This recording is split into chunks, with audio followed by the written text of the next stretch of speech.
Dear student, we will complete the second lecture of adrenergic agonist. Now we will come to the characteristics of adrenergic agonist. Most of the adrenergic agonists are derivatives of beta-phenyl ethylamine as in figure 1. Please always take care to show the figures. Substitutions on the benzene ring or on the ethylamine side chain produce a variety of compounds with varying abilities to differentiate between alpha and beta receptors and to penetrate the CNS. Two important structural features of these drugs are: number one, the number and location of hydroxyl substitution OH on the benzene ring, and number two, the nature of the substituent on the amino nitrogen. Catecholamines, sympathomimetic amines that contain 3,4-dihydroxybenzene groups such as epinephrine, norepinephrine, isoproteinol, and dopamine are called catecholamines. These compounds are the following or share the following properties. Number one, high potency. Catecholamines with hydroxyl group in the 4 and 3 positions on the benzene ring show highest potency in directly activating alpha and beta receptors. Rapid inactivation. Catecholamines are metabolized by catecholamine orthomethyltransferase postsynaptically and by monoamino oxidase intraneuronally, as well as by comet and MAO in the gut wall and by MAO in the liver. Thus, catecholamines have only a brief period of action when given parenterally. They are inactivated, ineffective when administered orally. Poor penetration to the CNS. Catecholamines are polar and therefore do not readily present in the CNS. Nevertheless, most catecholamines have some clinical effect on the CNS, such as anxiety, tremor, and headache. These are attributable to action on the CNS. Now we will come to the non-catecholamines. What we mean by this? These are compounds lacking the catechol hydroxyl group, without hydroxyl group, have longer half-life because they are not inactivated by catechol orthomethyltransferase account. These including phenylphrin and ephedrine and amphetamine, as in figure 1. These agents are poor substances for monoamino oxidase and they are poor substrates. It is not inactivated by monoamino oxidase, and which is the important route for the metabolism, and thus show a prolonged duration of action, increased lipid solubility of many of the non-catecholamines, and due to lack of polar hydroxyl group, permits greater access to the CNS with some CNS effect. Let's come to the mechanism of action of adrenergic agonists, direct acting agonists. These drugs act directly on the alpha and beta, or alpha or beta, maybe, producing effects similar to those that occurring following stimulation of sympathetic nerves or release of epinephrine from adrenal medulla, as in figure 2. Example, the direct acting agonists include epinephrine, norepinephrine, azacotinirol, and phenylephrine. The indirectly acting agonists, these agents may block the reuptake of norepinephrine or cause the release of norepinephrine from the cytoplasmic pools or vesicles of the adrenergic neuron, as in figure 2. The norepinephrine then traverses the synapse and binds to alpha or beta receptor. Example of reuptake inhibitor are agents that cause norepinephrine release, including, as we mentioned, cocaine and amphetamine respectively. Mixed action agonist like ephedrine. Ephedrine and its stereoisomer pseudoephedrine both stimulate adrenoceptors directly and release norepinephrine from the adrenergic neurons.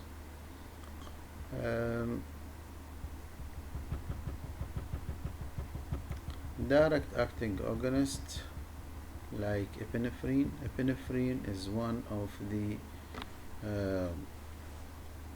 4 catecholamines, as we mentioned: epinephrine, norepinephrine, dopamine, and dopamine, commonly used in therapy. The first 3 are naturally, as we mentioned above, naturally occurring neurotransmitters, and the latter one is a synthetic compound. In the adrenal medulla, norepinephrine is methylated to yield epinephrine. So it is synthesized, the norepinephrine from the epinephrine from the norepinephrine, which is stored in chromaffin cells along with norepinephrine. On stimulation, the adrenal medulla releases about 80% epinephrine and 20% norepinephrine directly into the circulation. Epinephrine interact with both alpha and beta receptors. At low doses, beta affect vasodilatation on the vasculature system is the predominant one, whereas at high doses, alpha affect vasoconstriction are the strongest actions. Let's come to discuss it.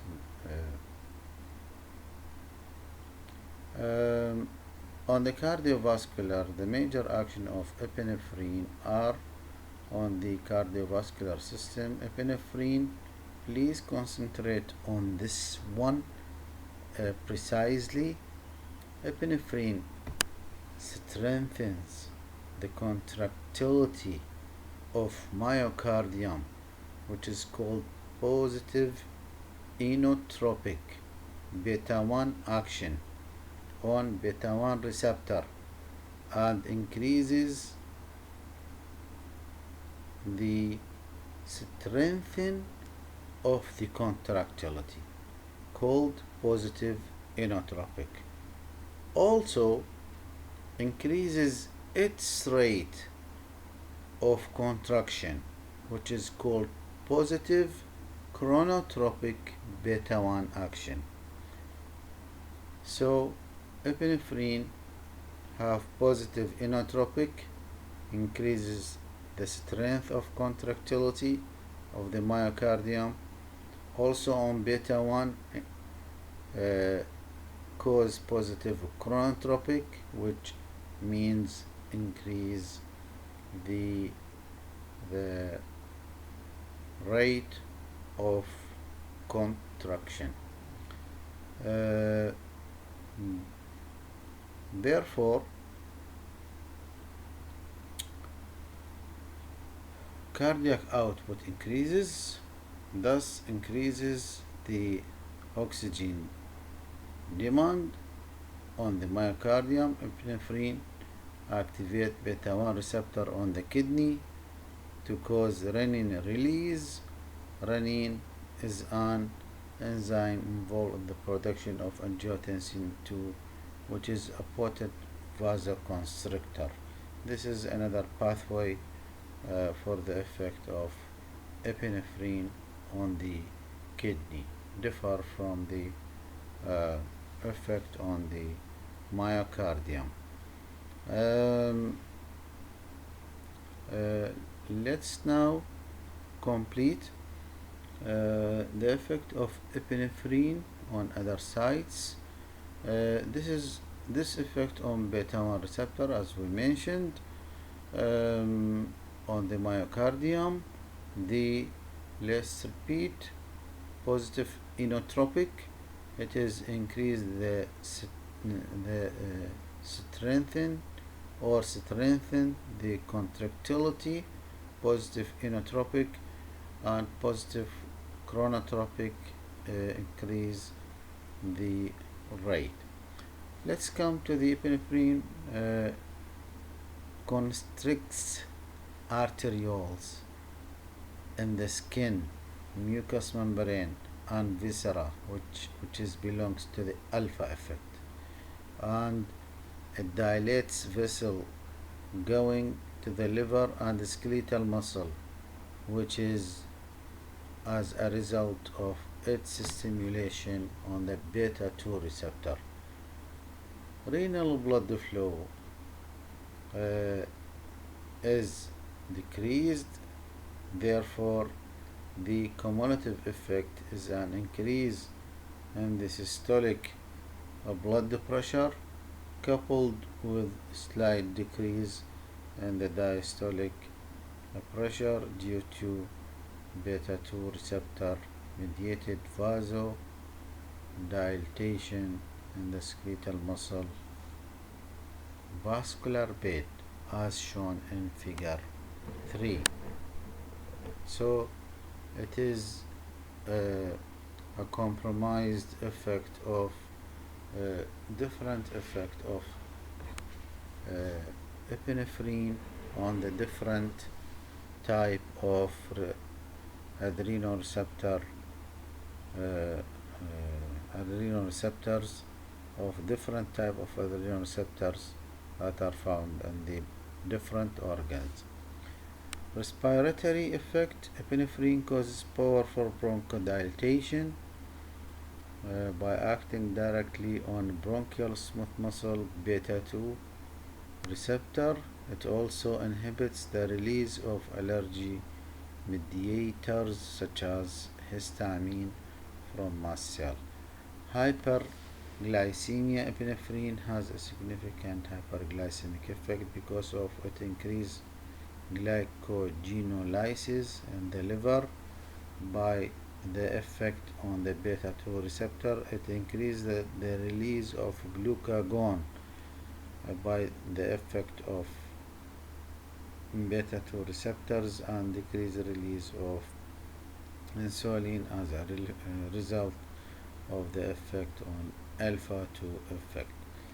The lipolysis: ephedrine increases lipolysis through agonist activity on beta receptors of adipose tissue. It increases level of cyclic AMP, stimulates a hormone sensitive lipase which hydrolyzes triglycerides to free fatty acid and glycerol. Therapeutic effect: epinephrine used in therapeutic as a therapeutic drug in the primary is the primary drug used in the emergency treatment of respiratory condition when bronchoconstriction has resulted in diminished respiratory function, thus in treatment of acute asthma and anaphylactic shock. Epinephrine is the drug of choice and can be life-saving. In this setting, within a few minutes after subcutaneous administration, respiratory function greatly improve. However, selective beta-2 agonists such as albuterol are favored in the chronic treatment of asthma because of longer duration of action and minimal cardiac stimulatory effect. This is used in the short acting for the epinephrine. Anaphylactic shock. Epinephrine is the drug of choice for the treatment of type 1 hypersensitivity reaction, including anaphylaxis in response to allergens, and the cardiac arrest. Epinephrine may be used to restore cardiac rhythm in patients with cardiac arrest. And the anesthetics, local anesthetics solution may contain low concentration, for example 1 to 100,000 parts of epinephrine. With the local anesthetics, epinephrine greatly increases the duration of local anesthesia or anesthetic by producing vasoconstriction at the site of injection that allows the local anesthetic to persist in the injection at the injection site before being absorbed into the systemic circulation. Now let's come to the norepinephrine. Norepinephrine, because norepinephrine is the neurotransmitter of adrenergic nerves, it should theoretically stimulate all type of adrenergic receptor. However, when administered in therapeutic doses, the alpha adrenergic receptor is most affected.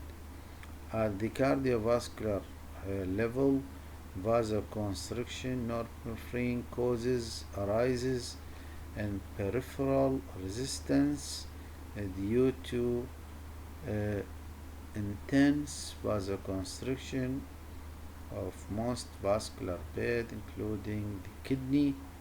Alpha 1 effect. Both systolic and diastolic blood pressure increase, as shown in figure 4. Norepinephrine causes greater vasoconstriction than epinephrine because it does not induce let us say it again, because it does not induce compensatory vasodilatation via beta-2 receptor on a blood vessel supplying skeletal muscle. The weak beta-2 activity of norepinephrine also explains why it is not useful in treatment of asthma or anaphylaxis. Only epinephrine is used in asthma and anaphylaxis. Norepinephrine, it is not used. Baroreceptor reflex. Norepinephrine increases blood pressure and this stimulates the baroreceptors, inducing a rise in vagal activity. The increased vagal activity produced a reflex bradycardia, which is sufficient to counteract the local actions of norepinephrine on the heart, although the reflex compensation does not affect the positive inotropic effect of the drug, as in figure 4. When atropine, which blocks the transmission of vagal effect, it is given before norepinephrine stimulates the heart by norepinephrine is evident as tachycardia.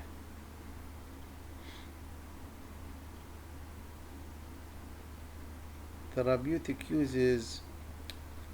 Norepinephrine is used in treatment of shock because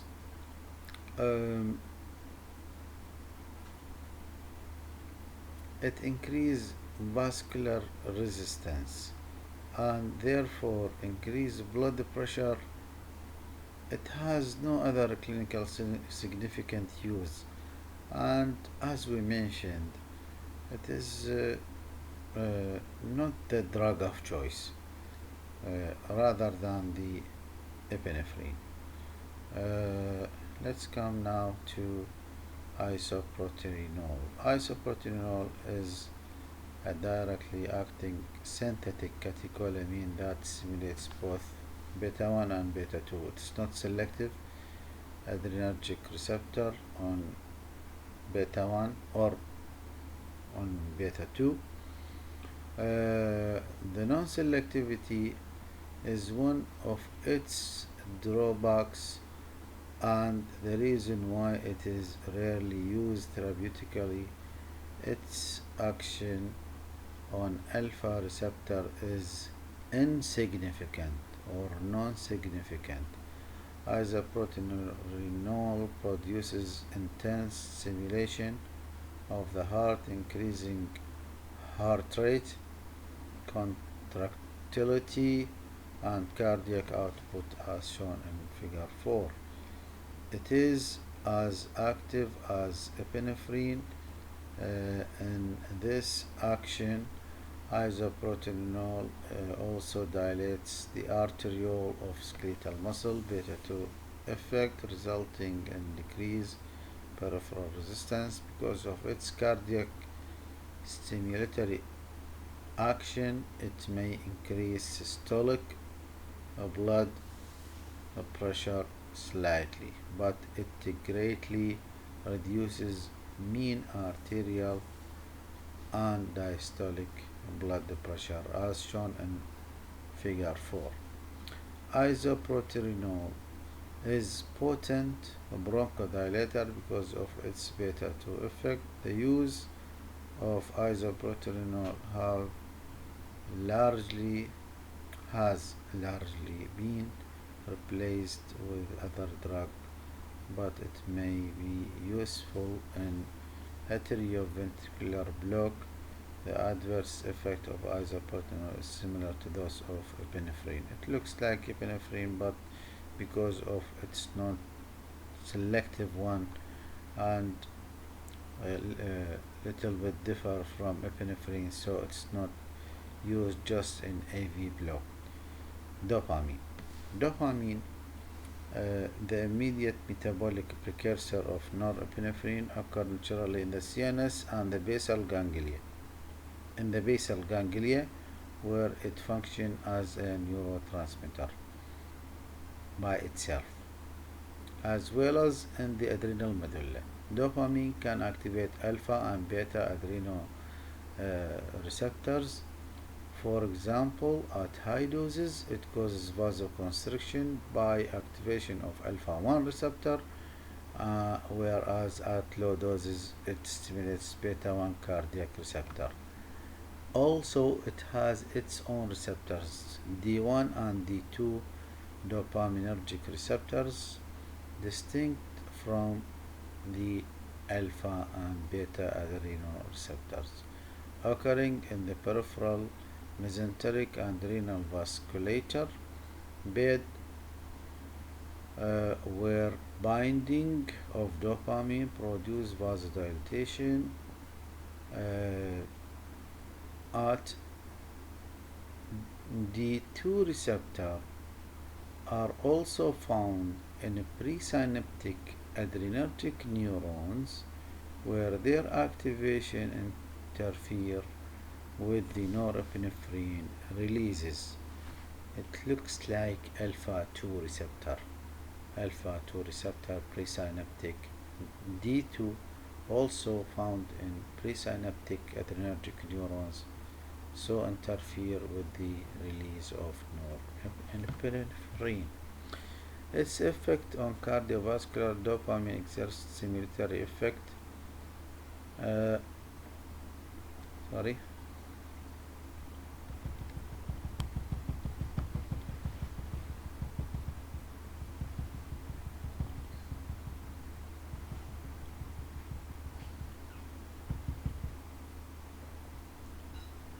Okay.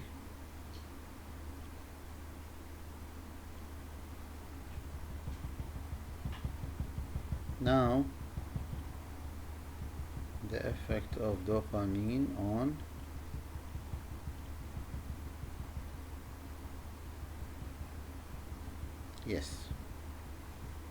cardiovascular effect. Dopamine exerts stimulatory effect on the beta 1 receptor on the heart, having both positive inotropic,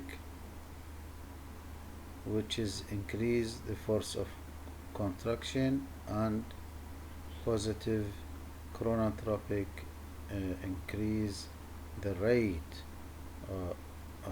of the heart effect, as in figure 6.13. At very high doses, dopamine activate alpha 1 receptor on the vasculature, resulting in the vasoconstriction.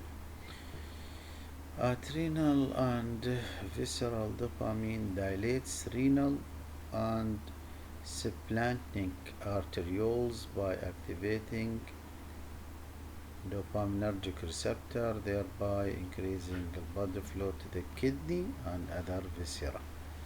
These receptors are not affected by alpha or beta blocking drugs, therefore dopamine is clinically useful in the treatment of shock.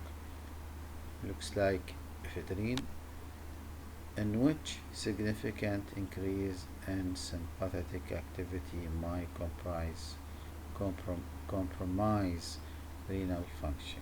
Therapeutic uses dopamine as the drug of choice for cardiogenic and septic shock, and is given by continuous infusion. It raises blood pressure by stimulating of beta 1 receptor on the heart to increase cardiac output, and alpha 1 receptor on a blood vessel to increase total peripheral resistance. In addition, it enhances perfusion to the kidney and splanchnic area as described above. Some of the drugs belongs to adrenergic effect. Phenol dopam, agonist of peripheral dopamine D1 receptor. It is used as a rapid acting vasodilator to treat severe hypertension in hospitalized patients, acting on coronary artery, kidney arterioles, and mesenteric arteries. Phenol dopam is a racemic mixture, and the R isomer is the active component. Undergoes first pass metabolism, so for that its half-life is very short.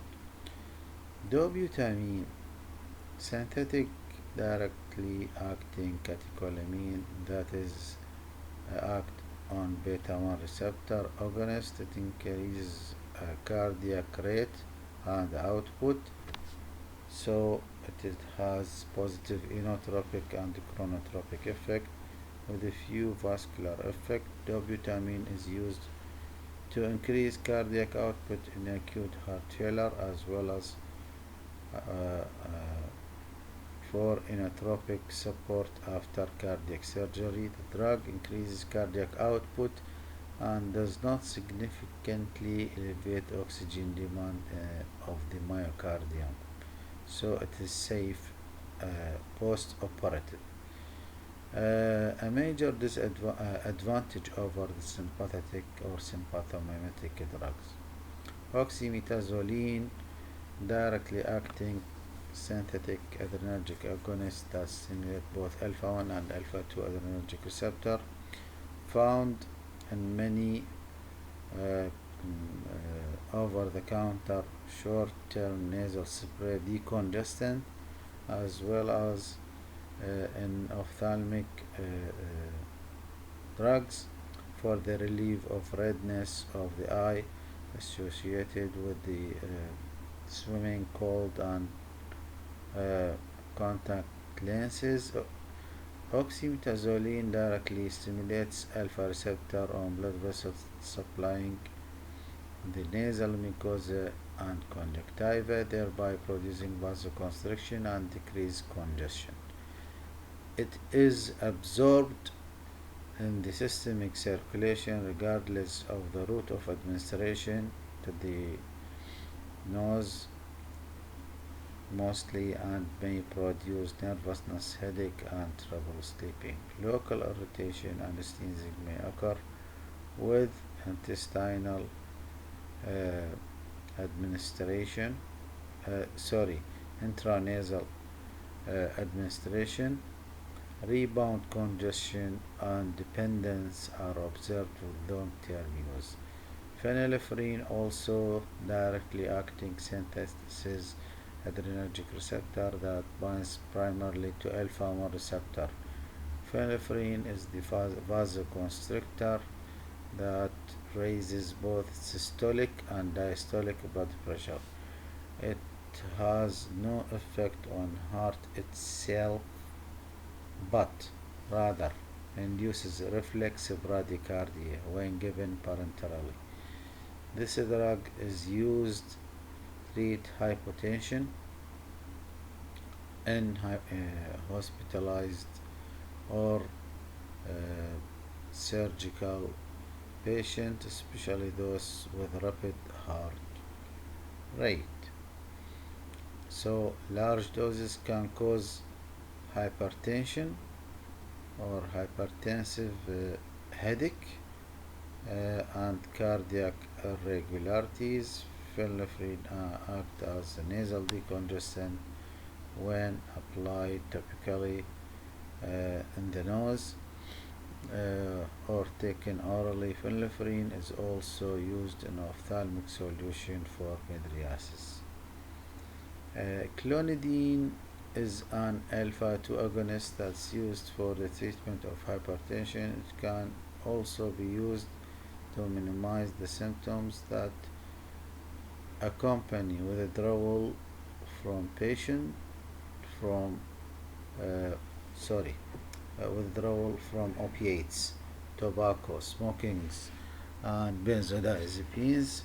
Clonidine acts centrally on presynaptic alpha 2 receptor to produce inhibition the sympathetic vasomotor center, decreasing sympathetic outflow to the periphery. The most common side effect of clonidine are lethargy, sedation, constipation, and xerostomia.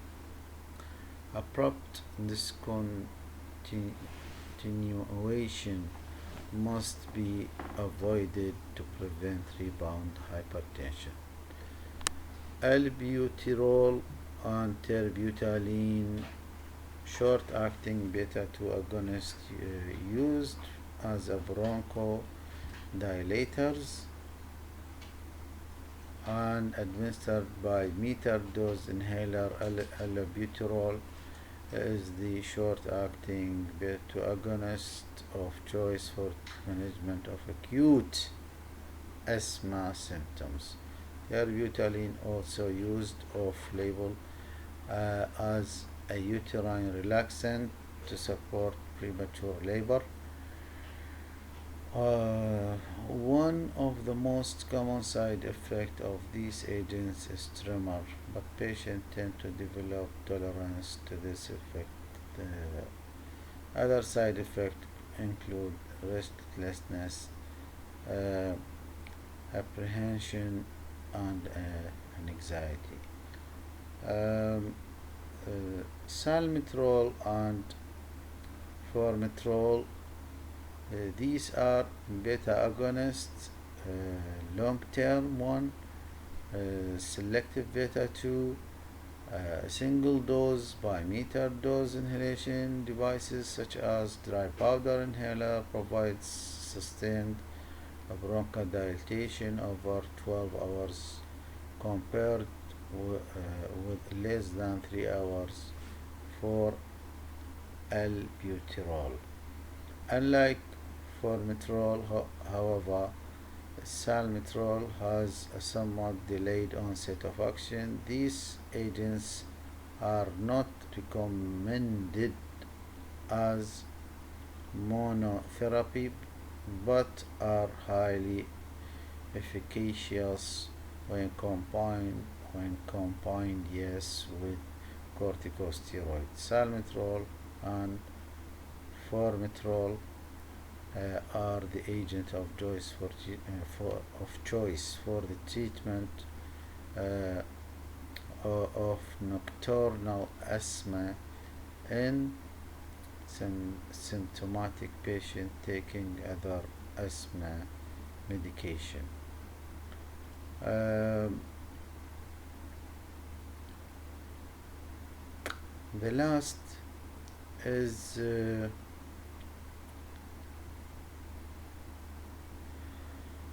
mirabegron is a beta 3 agonist that relaxes the detrusor smooth muscle and increases bladder capacity. It is used in patients with overactive bladder. Mirabegron may increase blood pressure and should not be used in patients with uncontrolled hypertension. Thank you.